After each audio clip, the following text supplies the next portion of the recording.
আমরা এখানে জানি সামান্তরিকের ক্ষেত্রফল এবং বৃত্তের ক্ষেত্রফল সর্বদা সমান হয়। এখন এটা কিভাবে হয় সেটা আমরা প্র্যাকটিক্যালি প্রমাণ করব। এখানে আমাদের এখানে একটা বৃত্ত দেওয়া আছে। একটা সামান্তরিকের উচ্চতা বা দূরত্ব হবে পাশে আমার একটা বৃত্তের ব্যাসার্ধ সমান।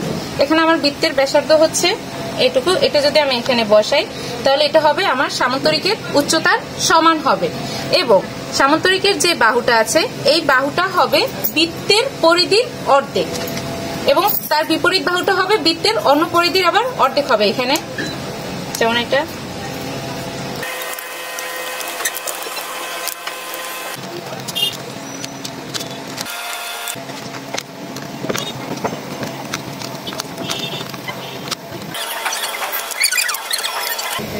এখন আমরা দেখতে পাচ্ছি এখানে বৃত্তের আমার যেটুকু পরিধি ছিল বৃত্তের পরিধি সমান আমার এখানে বৃত্তের পরিধির অর্ধেক হবে আমার সামান্তরিকের এক বাহুর অর্ধেক, এবং বিপরীত সামান্তরিকের বিপরীত বাহুতে বৃত্তের পরিধির অন্য অর্ধেক বসবে। তাহলে বৃত্তের ক্ষেত্রফল আর সামান্তরিকের ক্ষেত্রফল আমার সমান।